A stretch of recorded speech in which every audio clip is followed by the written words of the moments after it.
learning more about the birds at your feeders, and then maybe, even taking that to the next level of going out looking for birds even, that are not maybe directly at your feeders. So this is going to focus on bird identification, the very basic steps to identifying a bird, as well as some of the most basic, gear or information resources you can find for, learning to become a birder. So again, for those who haven't seen, or if you're watching the recorded version, if you haven't joined one of the other webinars, or you're watching the recorded version, this is me. This is what I do. Birds are a large part of my hobby, my career. They're just kind of built into everything I do. If you cut me, I'd probably just bleed bird feathers everywhere, because it's a big part of what I do. So let's just jump in. If you are interested in becoming, a bird nerd, right?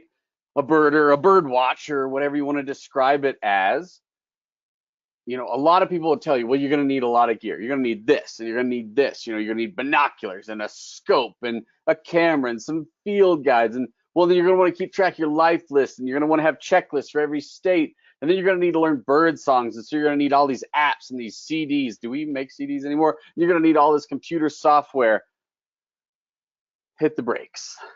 Really, to be a bird nerd, all you really need is a little bit of time, patience, and then of course you're going to need birds eventually to enjoy. And then, if you absolutely must, you could add at least binoculars and a field guide to help you identify birds if you want to learn what they are, and binoculars, because sometimes, even when birds aren't terribly far away, small birds, they can be hard to distinguish small details around their body, little characteristics of their plumage that would be otherwise difficult to distinguish. So binoculars help with that. And then, yeah, you could eventually add that other gear if you find, hey, this is another part of this hobby, this world that I really enjoy. So I'm going to lean into it. Then you can start to add some of that other gear. But what I'm going to focus on today is just teaching the very basics of those gear, and some of my suggestions, recommendations for them, and then we'll go into bird ID and kind of how to use that. So one of the big questions is, I don't know about binoculars. What do I need for binoculars? And the general recommendation are binoculars that are 8x42. They balance, the amount of magnification along with how heavy they are into a nice form that is really easy to use. However, you'll see a wide range used by a variety of people depending on if they want smaller, lighter binoculars or more magnification or light allowance. So when you see those binoculars and you see those numbers, it might be confusing as to what they mean. Well, the first number of optics is the magnification. So 8 times, or 8x42 means it is 8 times your normal eyesight. So it's magnifying it 8 times your normal eyesight. That second number is how much light is being allowed into your binoculars. So first number, how many times closer it appears to your eye. Second number, that light allowance, how much light is being allowed in. That's an important number because it's not a beautiful, bright, sunny day every day. Even, it doesn't matter where you are, there's eventually going to be a cloudy day, or eventually the sun's going to set and you're going to have, lower light levels. So having that second number larger allows more light into the binoculars, which illuminates then, the image that you're looking at. So that's what those numbers mean. And, you'll see binoculars ranged anywhere from $200 to $2,000. Although some of the ones that I recommend to folks who are just, dipping their toes in the water, Celestron makes some really good pairs in that $80 to $90 range that are 8x42s or 10x42s, and they're great binoculars for the price. High quality glass, high quality build, and yeah, they may not last you 30 years, but after 5-10 years of enjoying this, you may decide, hey, I'm ready to step up to some even better glass. And we could go into a deep dive, really get into the weeds on a lot of the other details you might want to look for in binoculars, but this is a very basic introductory level to this. If you're going to look into a scope, scopes are going to really rise in price, and then there's a lot of things associated with scopes you have to consider: tripods, covers, et cetera, et cetera. So with scopes, what you're going to see is it's the same numbers, but the first number may have a like a 20 to 67 or 20 to 57 times 80. And what that first is, it's a range of zoom. So you may have an adjustable eyepiece that actually zooms in and out. Scopes are really, they're useful if you're going to be looking at more distant things, ducks, shorebirds, seabirds, things like that. They're not essential, but they can become useful if you really, really are committing into this, so something to consider. Going to your local sports store and testing them out is really great because, they fit in very different ways depending on the angle you get or the brand you get. So get the one that fits best with your eyes and your eyesight. When you're selecting a guide, I generally recommend for people who are new to start with Sibley. And when you start with Sibley, read the introductory pages. I cannot stress it enough. Too many people will buy a field guide and the first thing they do is, well, I'm just going to flip open to the middle of the book and look for things. Read the first parts of the book because the first parts of the book tell you how to use the book.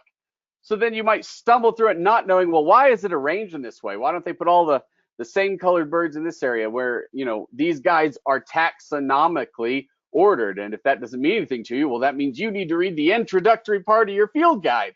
It's usually, the first anywhere from 10 to 30 pages, but it's critical to knowing what everything on the field guide means. Like you see these range maps, if you don't know what those colors mean, well, that's because the front of the book tells you what the colors are.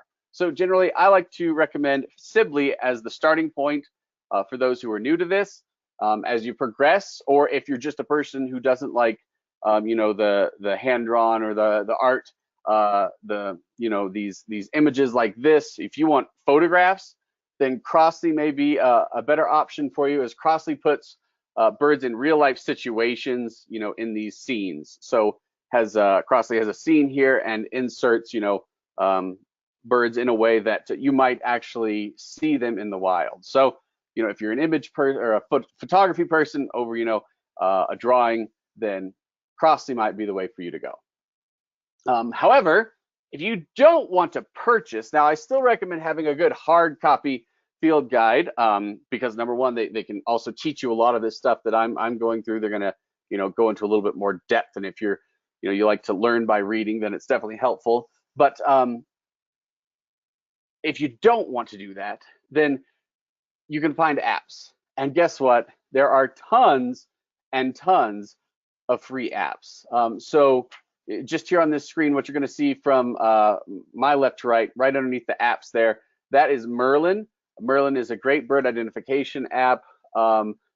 Be careful not to rely on it to identify your birds for you too much because it makes a lot of mistakes still. It is, it's a computer program that is trying to identify something that it doesn't maybe understand all of the possibilities for because it's limited within its scope sometimes. So do not trust it to make identifications for you if you're trying to learn bird identification.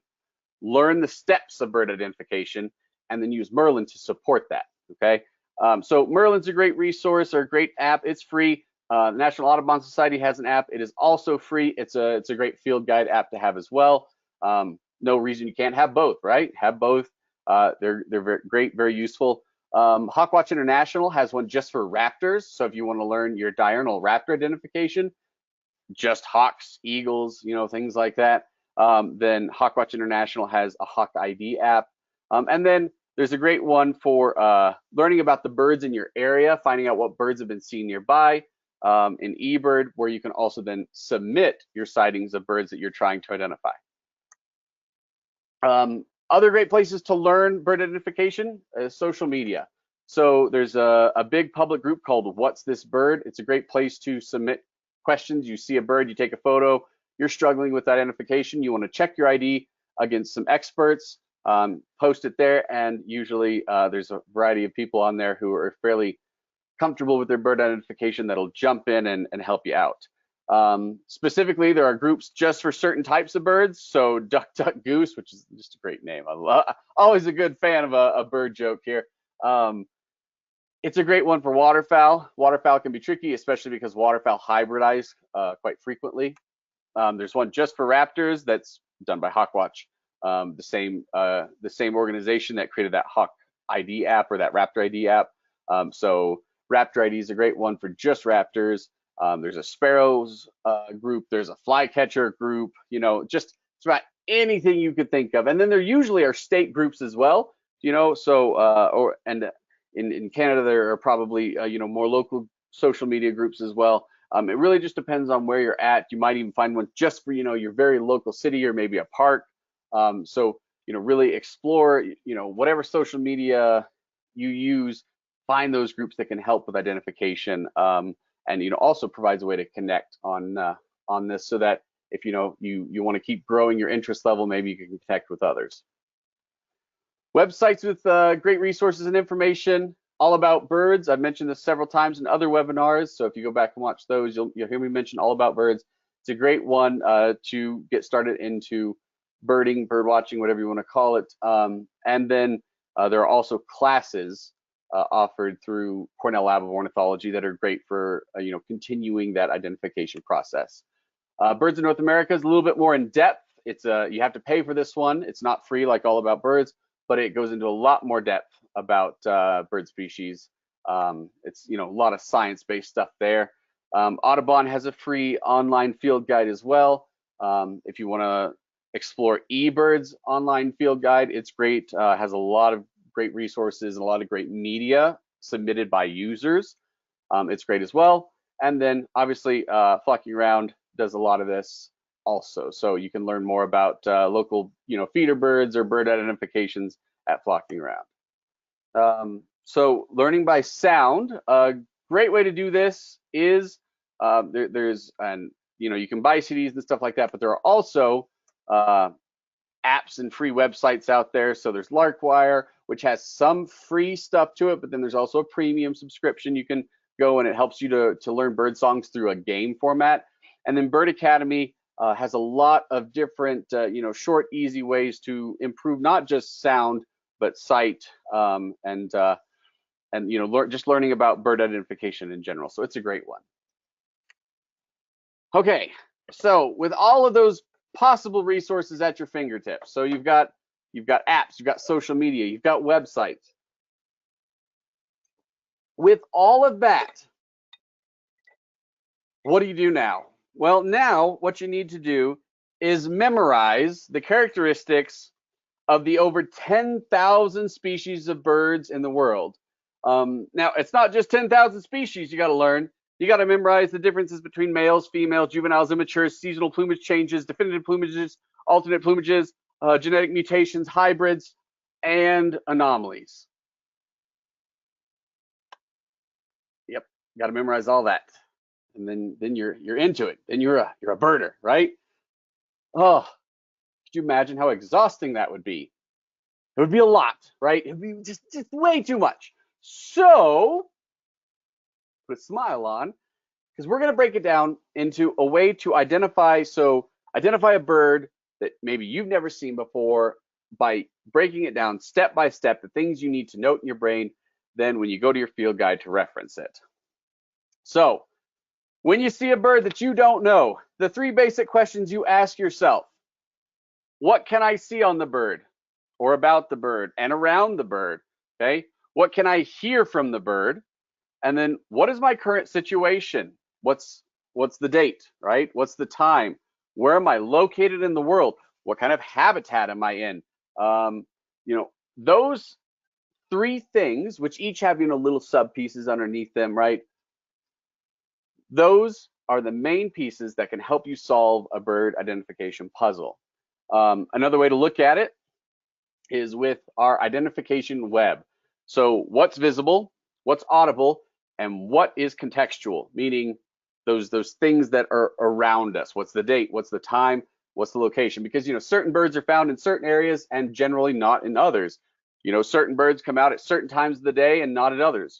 For instance, you're more likely to experience an owl flying at night than, say, a red-tailed hawk. So all of those things work together to support an identification. So what we're going to do, we're going to start with the visible. With the visible, one of the first areas we kind of approach it as, the first steps are what we call GIS, and that is general impression of size and shape. And it originated from World War II fighter pilots to identify, what types of fighters, planes they were going to be fighting against, so that they knew how, what tactics to use, because certain planes had certain capabilities that others didn't. So you'll hear it either referred to as GIS or JIS, and that is what it means: general impression of size and shape. So with no other information, you probably could see the silhouette of this made up, general vector art bird, and you'd look at it and you'd say, well, it's a waterfowl, probably, maybe a goose, maybe a duck, right? You all probably saw it and immediately we're just like, it's a goose, right? Something like that. Maybe you said duck, but you probably framed it pretty quickly, because you know a lot of birds' general impression of size and shape right away. Even though this, with your screen, you probably can't tell size, but you at least started to use it.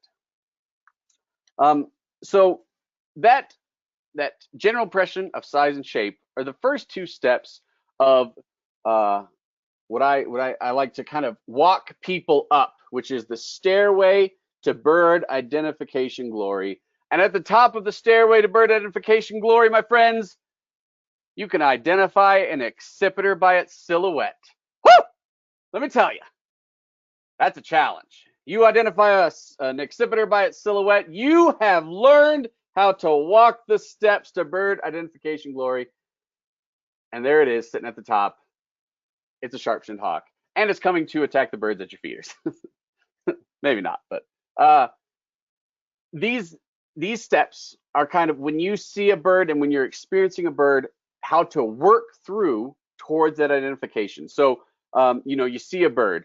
What are the general shape that it's offering? Because, shape and then size oftentimes work together to help us narrow down to maybe a bird's family.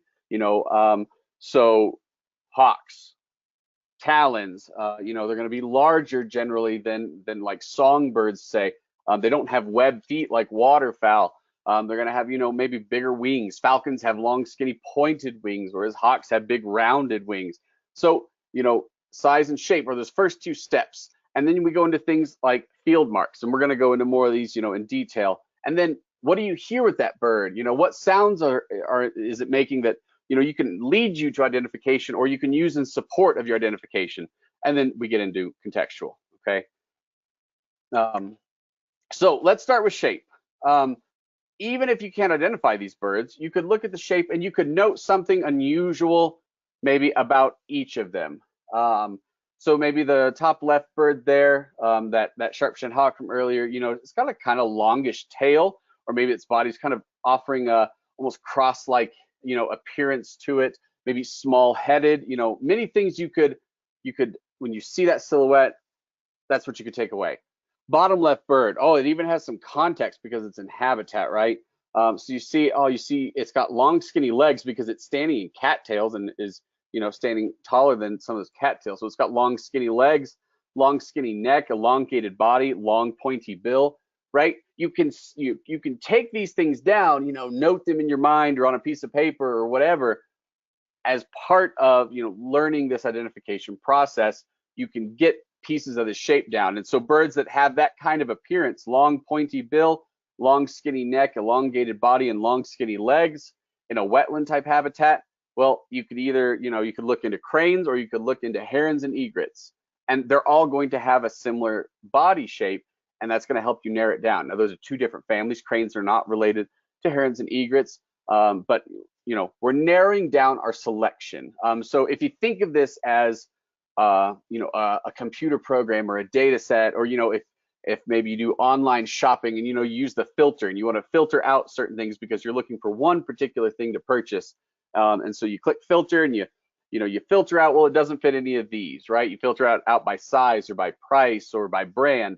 That's kind of what we're doing when we identify. We're separating out everything else it could be by what we are seeing with our eyes or hearing with our ears, okay, or what we're using with our context. So this middle bird, even if you couldn't identify this middle bird, what you can see here, I'm going to grab the spotlight here. Oops. Well, did not work as I'd hoped. But I could maybe grab a pen here. Okay. Oh, oh. Well, I don't know how to draw on this thing, man.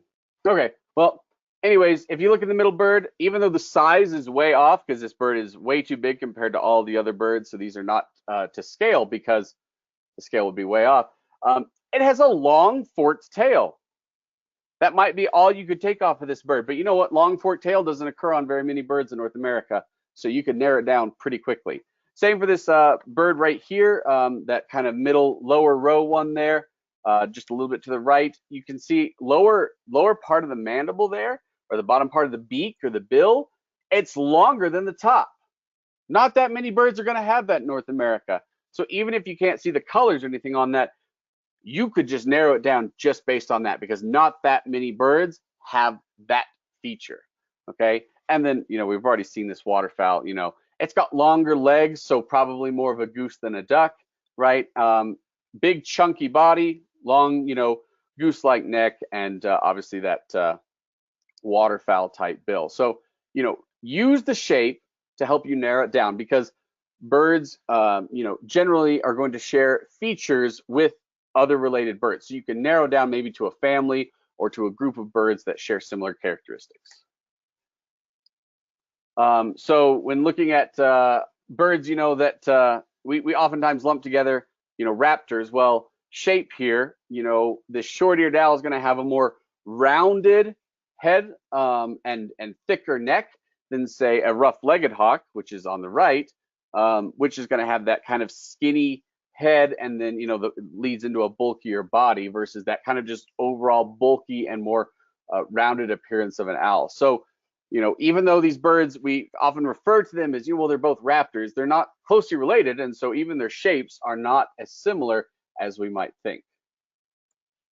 So next we go to size, and when we're doing size, we usually like to use birds that almost everybody knows when we're comparing, because it's hard sometimes to read in a field guide, well, a bird is this big. Well, that can be difficult to judge in the field. So using, well, if a robin were sitting in that same spot, how would a robin look there? Because maybe you've seen a robin in that spot.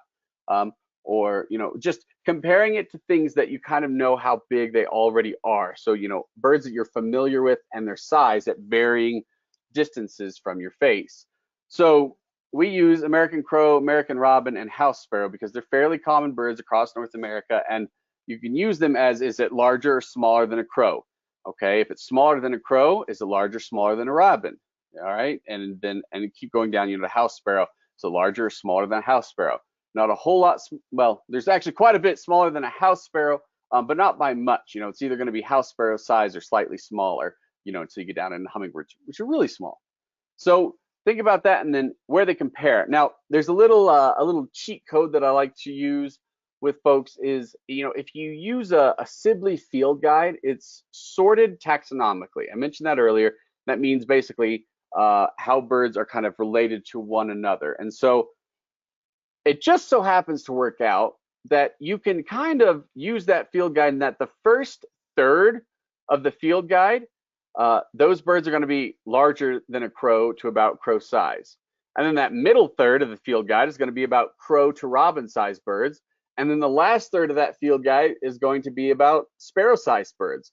There are exceptions. Hummingbirds and swifts are kind of mixed in closer to the front third of the book, so they can get mixed in with the others. But generally speaking, if you're looking for smaller birds, they're going to be towards the back of the book. Larger birds towards the front. It's a cheat, so it does not work perfectly, so don't rely upon it, but it's a helpful way to kind of help know how to sort through your field guide if you're not familiar with bird taxonomy. So with those three birds, then when you're comparing other birds, so that red bird between the crow and robin, that's a blue jay. So blue jays are in between crow and robin size. Yeah, blue jays are bigger than robins. And then between that robin and house sparrow, that's an evening grosbeak, common feeder bird. These three red ones are all common feeder birds. So evening grosbeaks are smaller than robins, but larger than house sparrows. And then that last one there, that last little red one, It's an American goldfinch, smaller than a house sparrow. Okay, and works with my cheat code for the Sibley Field Guide is goldfinches are going to be towards the back of the book. Okay, so field marks. So what we've done size, or we've done shape, size, and then we're going to do field marks. And field marks are basically the markations created by a bird's plumage. And so we're not going to go through all of them because that would take too long, but the basic ones, are in the beginning of your field guide. So if you get your field guide, read through it, it'll teach you all of the most basic field marks that the field guide will refer to. And so what those look like, you might see something referred to as the crown, the top of the head, the supercilium, which kind of is that eye stripe over the top of the eye, not the one that goes through the eye, but the one that goes over the eye. Some people might call it an eyebrow, but it's frequently referred to as the supercilium. The malar stripe, which is kind of that area, down the jowl area. The chest, obviously, is one that many folks know, but you might not know. The back of the neck is called the nape. So it's not part of the crown. The crown leads down into the nape. And so learning your field marks is important because many birds, we utilize field marks for identification. So this lark sparrow has a beautiful face for field markings. It's just beautiful because its plumage has all of these great markations that help to lead to its identification. It has very distinct field marks on its face. Okay, so that's all visual. Now we go into sound. And sound, it's useful because number one, you often hear a lot more than you see. You'll hear a bird before you see it. And sometimes once leaves are out on trees during the summertime, you're going to hear a lot more birds that are hiding up in the leaves and you'll never get to see them. And then others, you might already know some bird calls. If you saw this bird out, strutting around somewhere, you might expect it, to, gobble, gobble, gobble, gobble, make the turkey sound, right? You know what this bird sounds like, and you probably know what a few others, crows and ravens, or maybe robins or chickadees, or it depends on if you have feeders up and you already started to get chickadees in. So you probably already have a good foundational knowledge of some bird sounds, and then you can keep improving on it. But it's a good way to start, and it's a helpful way to identify and then also sometimes just find birds. If you can't identify the sound, use the sound to help find the bird. So one way people like to remember bird sounds is using mnemonic devices. And so some people, they'll put their own human words to them to help describe them, to remember them. And other times people just remember patterns or, various sounds that birds make. But crows, caw, caw, caw, right? Ravens sound like a, kind of a crow with a sore throat, hoarse throat, right? And then, fish crows, if you live in the area where fish crows, they sound like a nasally crow, caw, caw, caw, right? So there are tricks to learning all of these, and using the devices to help remember. House wrens sound like a wide, just a jumble of notes and sounds. Red-winged blackbirds, common ones in marshes, do a conkledy or a conkaree sound. It's oftentimes how it's described. Goldfinches, when they fly over, they make a little sound, and some people describe it as them saying potato chip, potato chip. And of course, with their gold plumage, then they look like little potato chips flying over. Olive-sided flycatchers do one called Quick 3 Beers, and so that's how some people remember that. A lot of the flycatchers say, they talk a lot about beer in their songs. Not certain what people were doing when they decided to describe bird sounds as that, but maybe it's because flycatchers give people such frustration identification that leads them to the drink. Who knows? So these are some common ones, and a lot of books will help to describe them as that, but then there are other things out there that will help give you mnemonic devices to remember certain bird sounds. There's a fun one out there from Bird and Moon that is a lot of fun for folks. All right, we're sitting here for a while and we've still got a bit to go, so I just want to remember everyone, make sure you're stretching next to your computer. We've been sitting a lot at these webinars we've been joining every week, so make sure to stretch at your computer. I'm going to take a drink of water. This is my reminder to drink some water.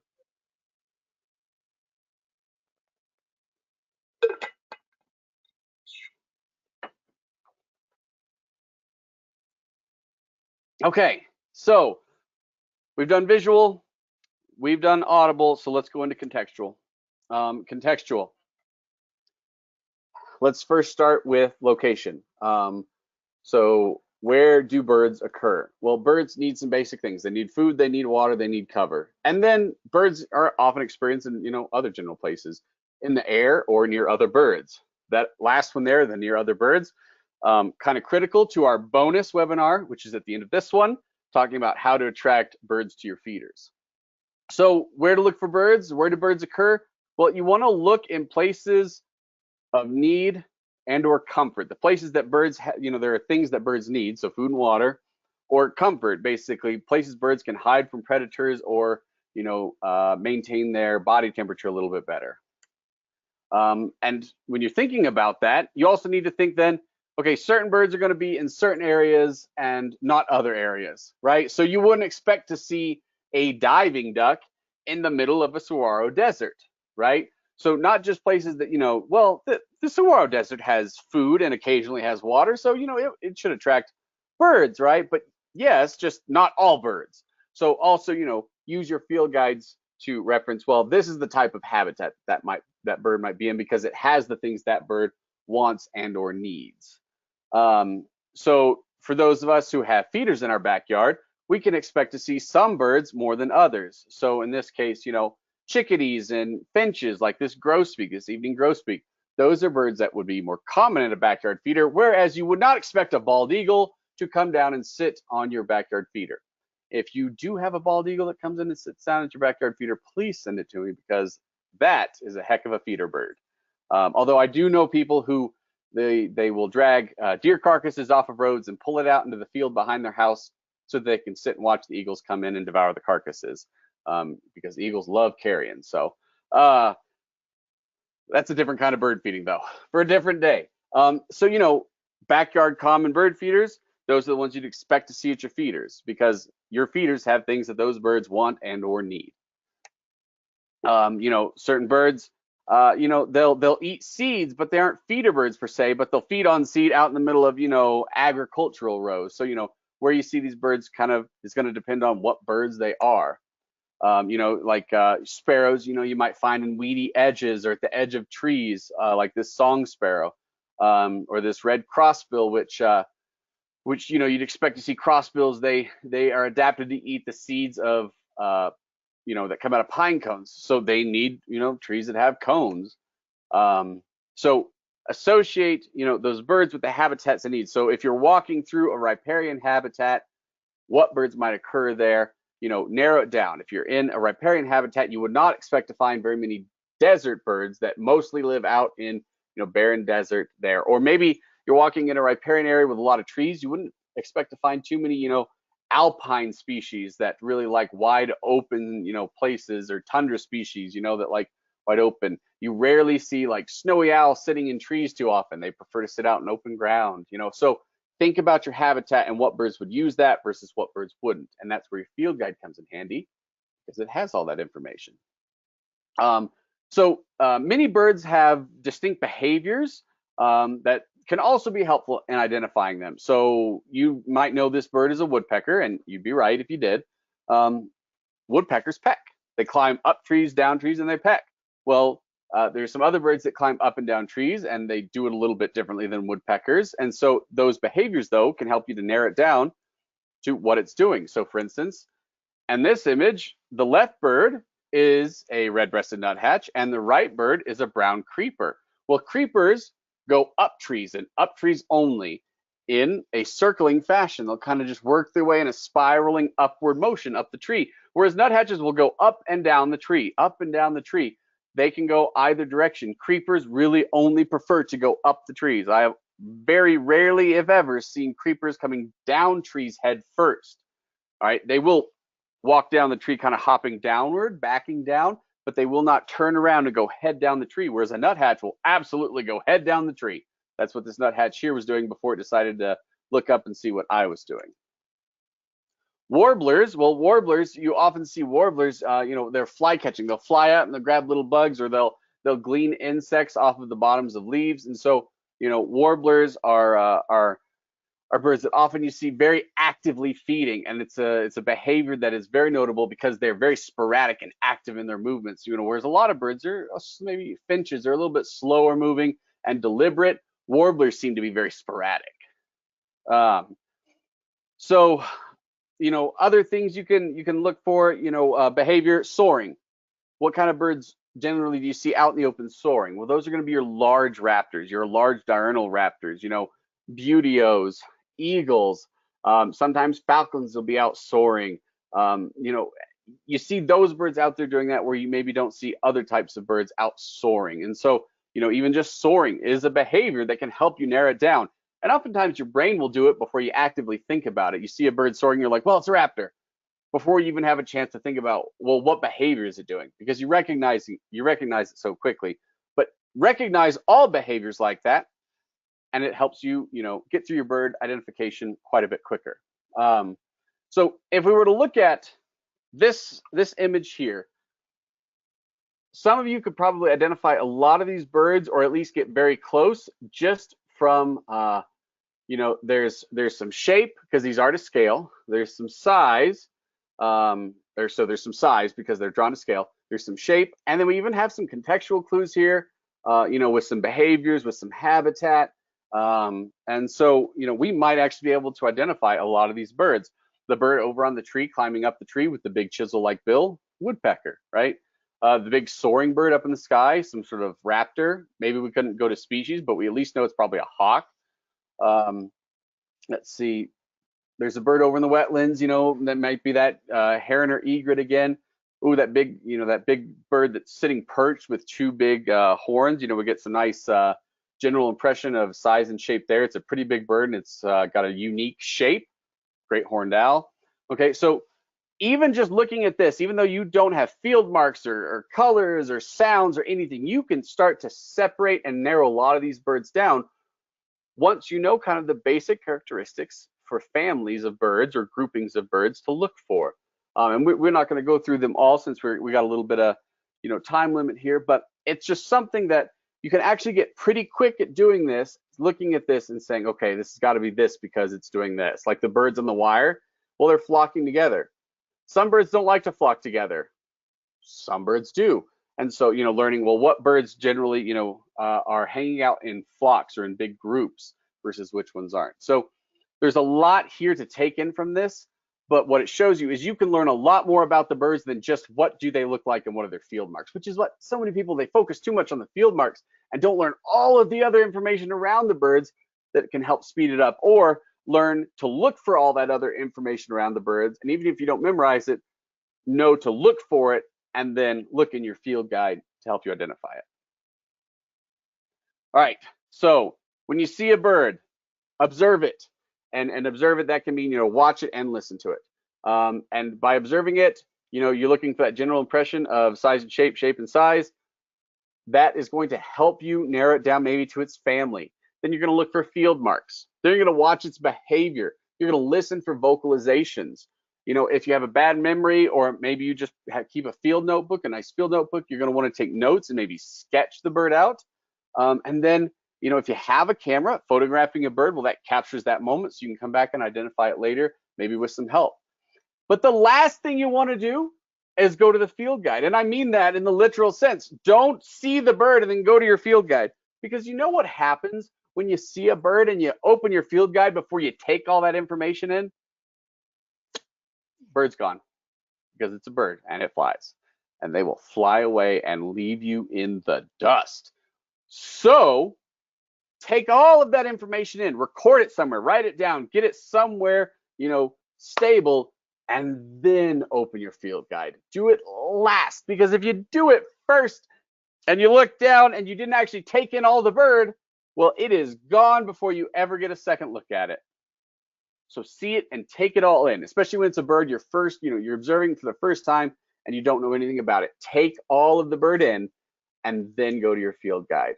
Again, when you're first learning. Now, once you get better at it, you might be able to quickly take everything in and then, go to your field guide, because maybe certain families you need to look for certain field marks. But when you're first starting, take it all in, go slow.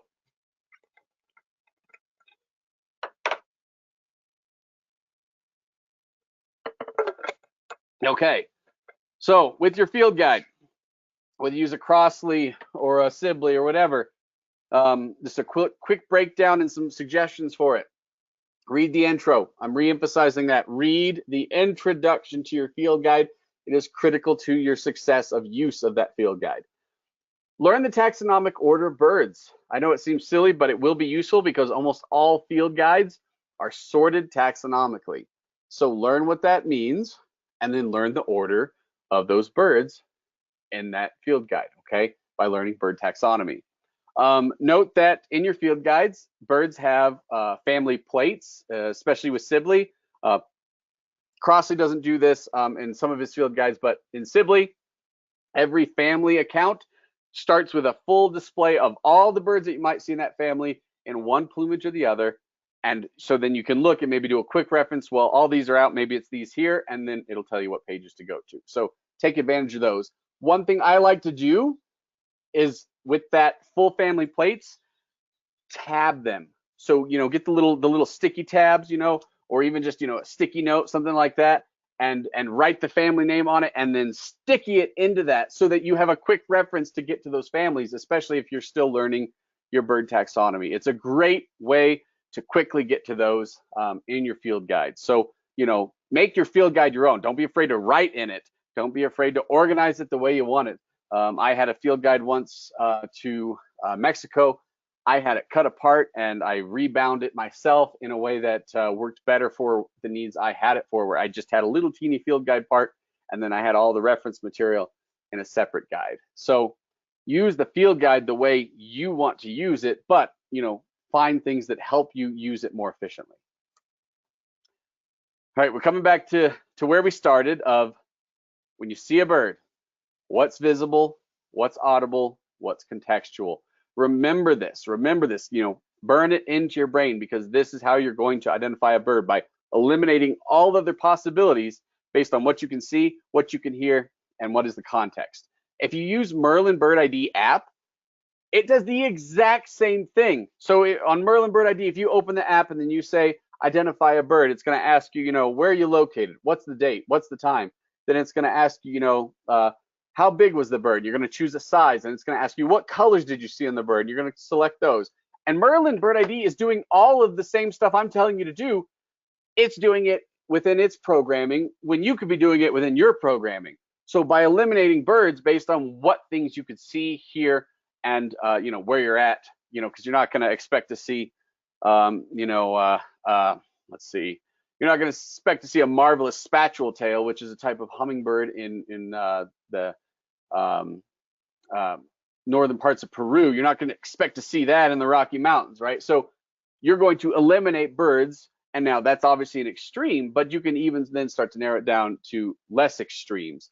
Which junco is expected in the Rocky Mountains in the summertime? Well, for me, I live in the Central Rockies. It's the gray-headed junco. You go up into, a little bit further north into the Rockies, and it's the pink-sided junco. You go south or you go east into the Black Hills, it's the white-winged junco. Now, they're all the same species of dark-eyed junco, but separating them based on subspecies even, you can do it because of where their ranges typically are during, particular seasons. So learning all of that, or at least knowing to look for that, is exactly what Merlin's doing, and it's exactly what you're going to train your brain to do. So remember your steps to bird ID glory. What shape is it? What size is it? That helps you narrow down to family. Then take note of the field marks. What can you see? What colors?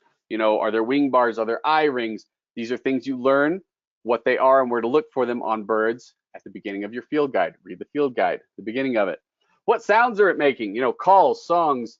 Maybe it's making sounds with its wings or its tail. A lot of birds do that. Note that.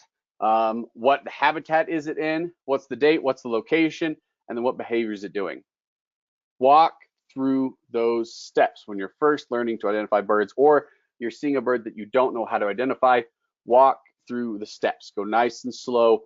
Be very methodical about it, because you have to work through it. You can't just start randomly pointing in the book. Well, it's this one, or it's this one, or it's that one. All right. Walk through it and go nice and slow. Be deliberate about it. So if we saw this bird out in the field, a couple of things would happen. That's the video here. So it makes a sound. We can see size, we can see shape. It just made another sound there. I talked through it though. So it's made a couple sounds. All right, made a kind of a little, you know, chick sound, and then it had that more song. But we can see the size because it's sitting on a wooden fence post. We can see a shape, okay? We can see some field marks. We listen to it. Now we don't have much context here, but in this case, maybe we don't need it because we can see enough to identify this bird as a red-winged blackbird, okay? So, you know, use what's around the bird. So even if you don't have context, well, you at least still can get size and shape because it's sitting on a wood post. That gives you size. And then shape, you can see the shape, you know, and it's turning its head in multiple directions. So you can get shape off of that. And then you can see color. Well, it's obviously got a black base to its body with some field marks on its wings. I see some red and yellow as it was moving around. So use those, work through that identification. You know, if you saw that bird sitting out on a fence post and you're out, you know, looking at birds, or maybe you're at home and a bird flies into your feeders, use it all. So here are two birds that might look similar to some folks, but there's some small differences. So you look at these birds, you say, well, they both have black and white stripes on their crown. Okay. Well, if you stopped there, I could not identify a bird. If you told me, Zach, I saw a bird with black and white stripes on the crown, well, that's not enough. So then what else can you see? Well, one bird has a pink bill, one bird has a gray bill. One bird has this kind of whitish, grayish, you know, area above the eye, that supercilium. The other one kind of has this yellowy spots between the eyes and the bill. One bird has a white throat, the other has a gray throat. Okay, now if you gave me that, you know, a description of either of those, I could identify those. The bird with the yellowy eyes, the yellowy spots in front of the eyes, we call them the lores, white-throated sparrow. The bird with just the black and white stripes on the head with a pink bill, white-crowned sparrow. So, you know, a lot of useful things there. There's a bird that looks kind of similar to the white-crowned sparrow. It has a golden dot at the front of that white stripe on the crown. Golden-crowned sparrow. Okay, so you know there's little things you can look for to help separate birds that, you know, a lot of times people are like, well, it was a little, you know, gray bird, a little brown bird. You know, a lot of people will do that instead of, you know, focusing on, well, what can you see other than it's just a brown bird. You know, hairy and downy woodpeckers can get tough for folks, but you know, even looking at these, you can see some differences in, even if the scale is off, which it is here. One of them has a much bigger bill than the other. Okay, hairy woodpeckers have massive bills compared to the little teeny, you know, stubby things that come off of the bills of downy woodpeckers. If you look at the tails of hairy and downy woodpeckers, there's some big differences there. Downy woodpeckers have black marcations on their outer tail feathers, whereas hairies don't. And these are common feeder birds that you might see in your backyard at your feeder. So when you see them fly in and land, look at the tail. If there's black marcations on the outer tail feathers, the outer two, okay, generally just the outer one, you might only see it on. But as long as there's black on that outer one, what we refer to as R5, meaning the fifth rectrice, which is another word for those tail feathers, if it has the little dark marcations, downy woodpecker. Crows and ravens, another one that give folks trouble. You know, they're related and they look very similar. But you know, ravens have this massive bill and this blocky head and this shaggy throat, whereas crows, you know, are a little bit more petite and a little bit cleaner looking, and don't you know, they don't have just that big bulky size and angular head and long wings and just overall this big bulky kind of almost, you know, intimidating appearance that the ravens have. And so, you know, learning to tell those subtle differences apart is what, you know, your field guide will help you to do, what to look for, and then look at those birds over and over again until you get it, you know, ingrained in your brain. Okay, so if you didn't know which one was which. Another thing when they're flying, you know, tail, you can look at the tail shape of each of these. American crow has kind of a squared off tail, whereas the common raven kind of has a diamond shaped to triangular shaped tail that when spread then is a little bit more rounded in appearance and less flat than the American crow. Another common one that here in the Rockies, we get mistakes around a lot. These two birds, you might look at them and say, well, that bottom one's a baby Canada goose, right? Well, no, that bottom one is a cackling goose, which is a different species than the Canada goose. And so learning the birds that look very similar and learning the very distinct things that tell them apart can be useful. When you actually then see them in the field, a lot of folks still, well, it looks like a Canada goose, because if you don't have perspective or you don't have something to scale it against, it can be tough. But many species of Canada goose are a lot larger than some cackling geese, although not always. Sometimes then they'll actually range closer in size. It can be tough, but learning the finer details on how to separate them can be beneficial. So, use your field guide to your benefit to learn how to separate all these. Okay, and with that, we have a few minutes for questions before we move on to our bonus webinar, where we're going to just do some quick hits on attracting birds to new feeders. So do we have some questions, or are we ready just to move on? Zach, we do have a few questions in the chat. Monique has asked a bunch of questions and gave some observations, some very interesting observations. So one of her questions was, I think you touched on it a little bit, but maybe you can expand. Any tips to ID warbler, like a pine versus a palm? Yeah, okay. So you want to get into specific bird questions. Um, habitat is going to be different generally for the two. Pine, palm, especially. I think Monique, if you were on last week and we're asking questions, I think I remember you were from Florida. So you get them in wintertime, right? Pine will come to feeders, palm will occasionally, but when they do, there's a size difference. Pine are significantly larger, thicker, heavier bill. How extensive the yellow is very different, but behavior is a big one. Palm warblers have a behavior that's very distinct in warblers, and it's a little tail pump. They'll pump their tails. Okay, pine warblers don't do it. So that's behavior right there alone. If you can see the behavior, can eliminate one versus the other. There's some habitat things, but there can be crossover on their wintering grounds in Florida.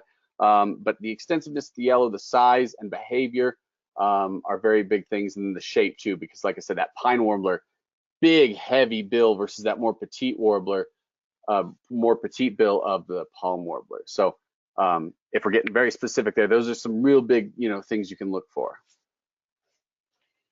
Awesome.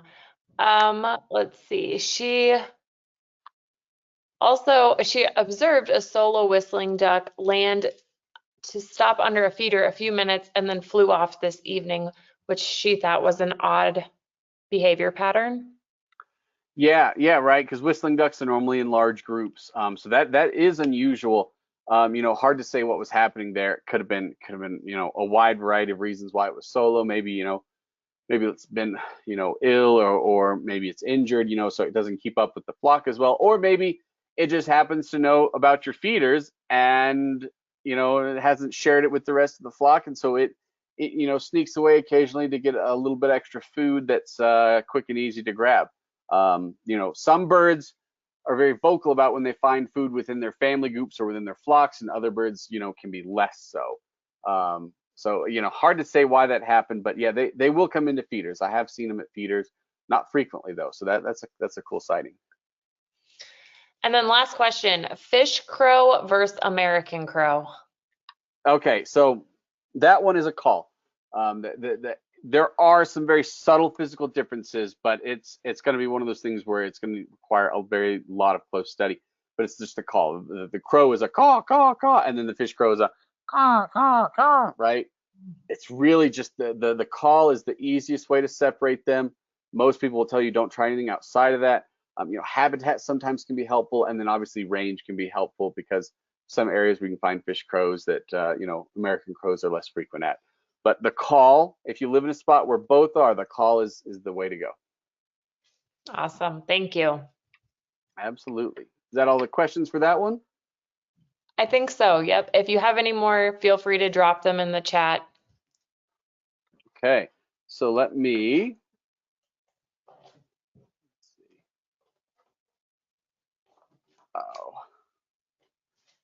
just a moment here, get the next one up.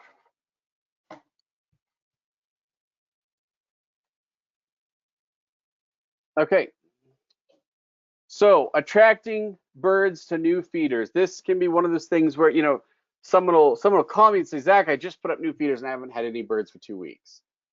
And what do I do? What am I doing wrong? Why aren't they coming in? And there can be a lot of reasons. One, maybe, it's just a patience thing.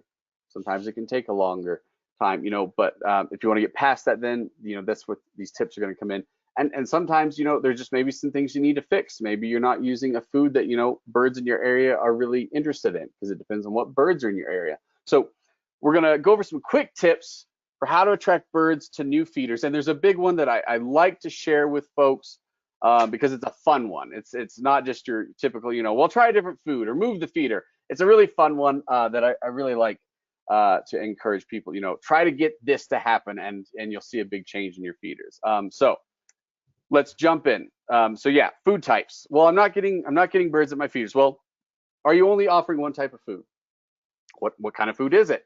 Is it the kind of food in the right kind of feeder that is going to attract the birds that you have in your area? If you put suet up in the middle of the grasslands with no trees around, well, suet is a food typically preferred by things like nuthatches, woodpeckers, chickadees, right?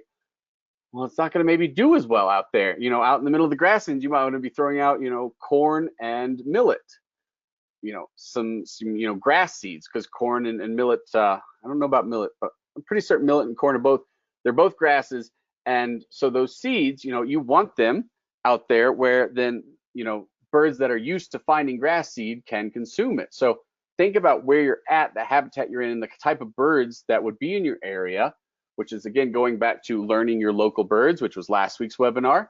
So if you don't remember or you haven't seen it, go back and watch that one if you're watching this recorded.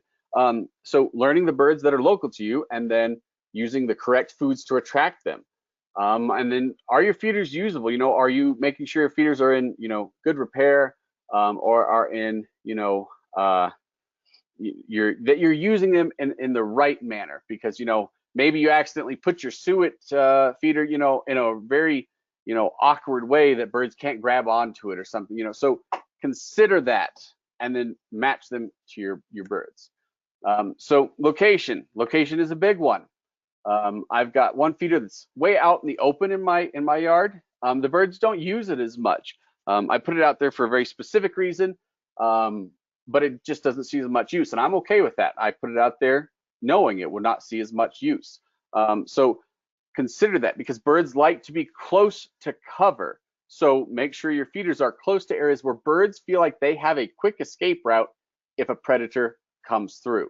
And then, are they easily accessible? Did you put them somewhere maybe too much in cover, right? You put them in the middle of a spruce tree or something, and a lot of certain species might not be able to get in there, or not feel comfortable going all the way in to access the food type. So consider your location. Close to cover, maybe not too much into the cover though. Close, not too far. Quick, easy distance for them to come feed and go back in if they need to. Generally, probably no more than 3 to 5 meters away from some solid, heavy cover that birds can escape to. Now, doesn't always have to be. House sparrows will come into feeders, out in the middle of nothing if you have them, and if you want house sparrows, that'll work. But a lot of birds like to be close to cover. Water. Okay, so you put out food, but have you put out water? Because birds can find food in a lot of different places, but they can't always find easy, fresh, accessible water. So you want a way to speed up the process of getting new birds, or you want to attract a better diversity of birds? Water. Get some water, whether you have some, maybe if you're near, a creek or a river, well, then you already have fresh water. But if you don't, you need some fresh water. So really, really consider that.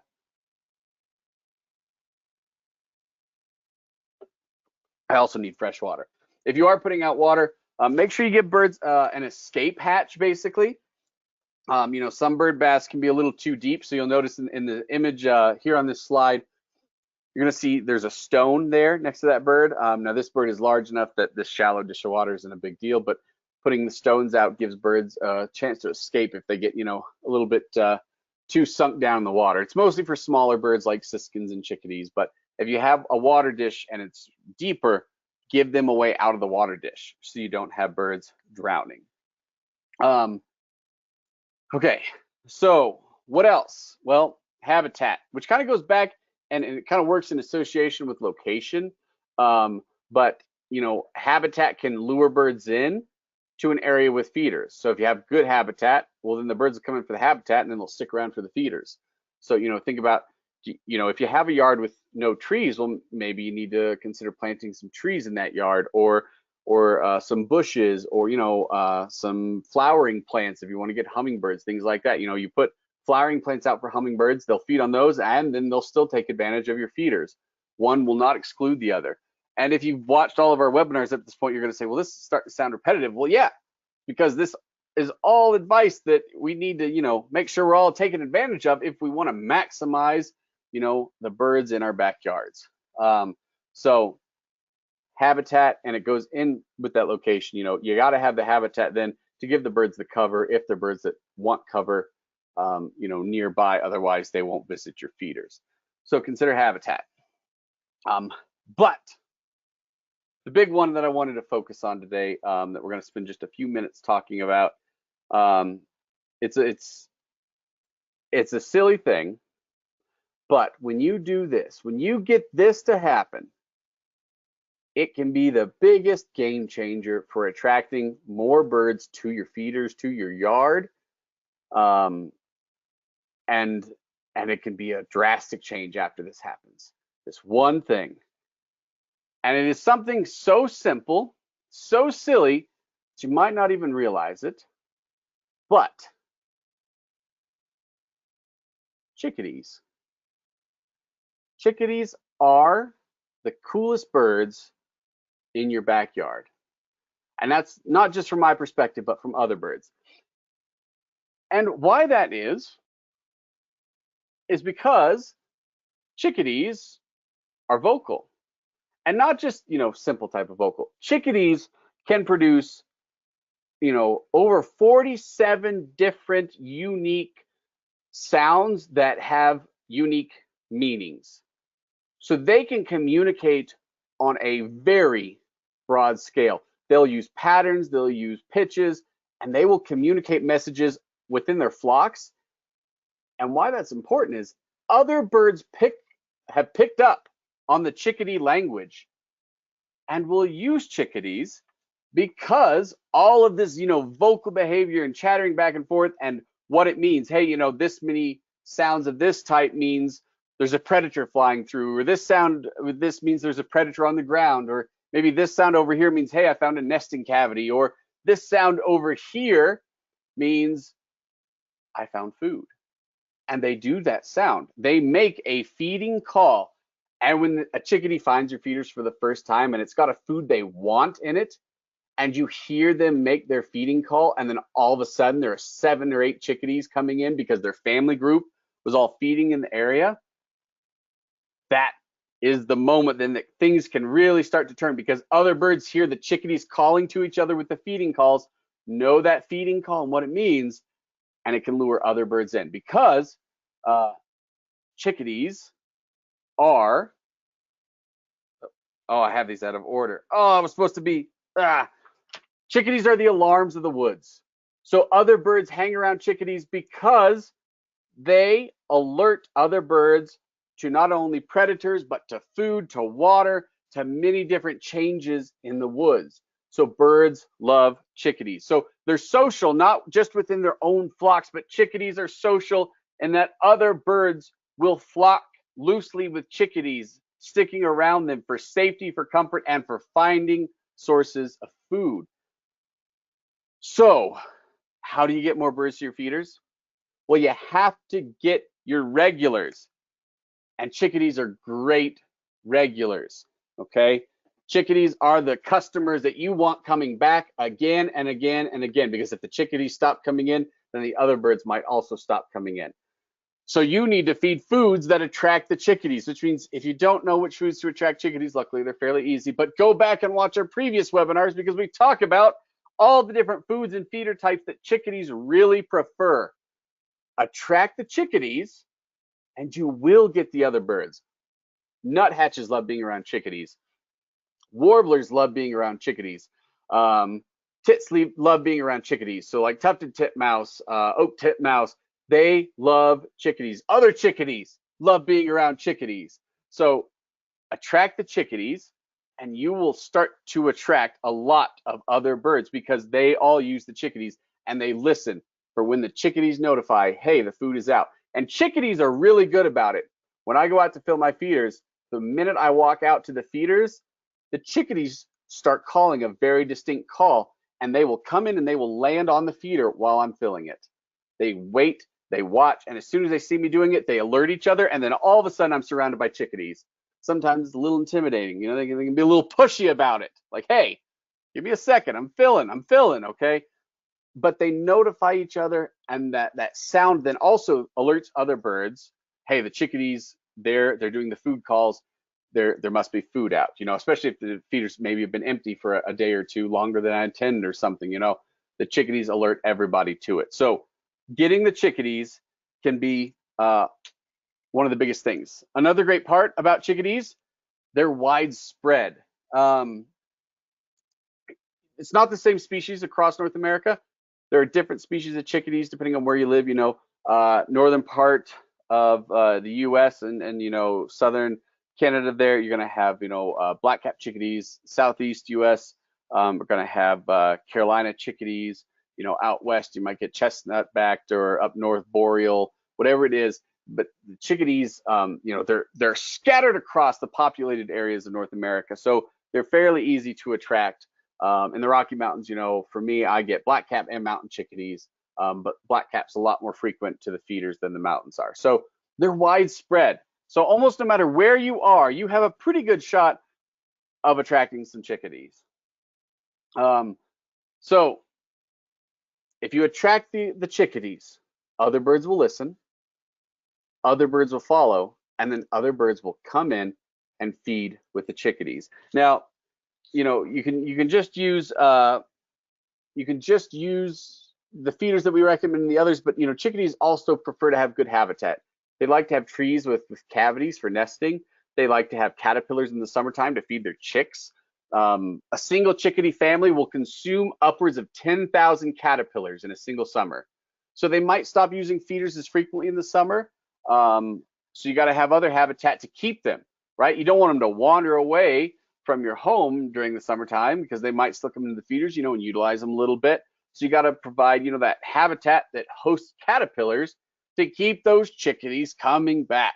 So, provide something that keeps those chickadees in, give them a place to live, whether it's, a birdhouse that's made for chickadees, or just making sure you have good habitat, that has cavities for chickadees. And then, keeping your feeders full, and then planting native plants to support, caterpillars and stuff.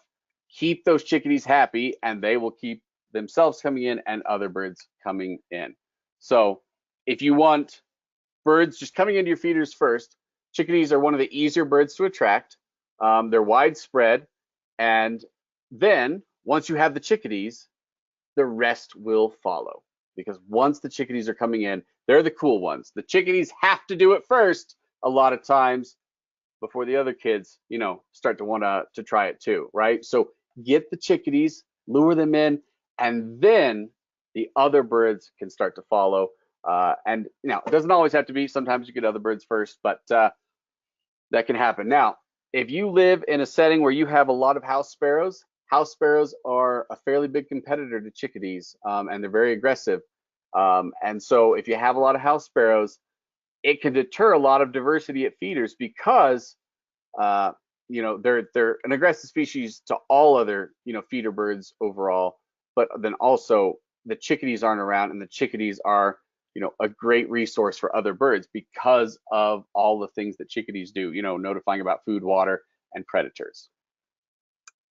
So just kind of wrapping up on this real quick, I always like to show resources. If you want to learn more about all the cool things chickadees do, here's some great resources to do that.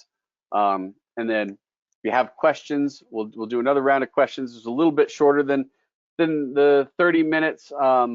So that's fine, because I didn't want to go too extensively into this, because we really just wanted to focus on the big things: location, make sure you have water, make sure you're using the right types of food based on where you're at, which goes back to learning your local birds from last week.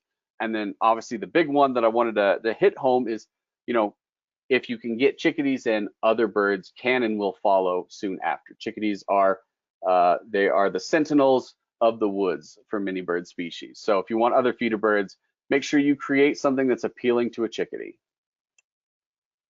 So we can Awesome. do questions, Emily, and I'll leave Yep. this up for just a moment for those to grab contact information. Sounds good. The first question here is, do all birds make food calls? Likely, chickadees are just the best studied, but likely all birds probably have, yeah, a large repertoire of communication that, maybe just has not been as well studied as chickadees. Chickadees are just the ones we know about, but then for some reason, other birds do just utilize chickadee calls, maybe even more so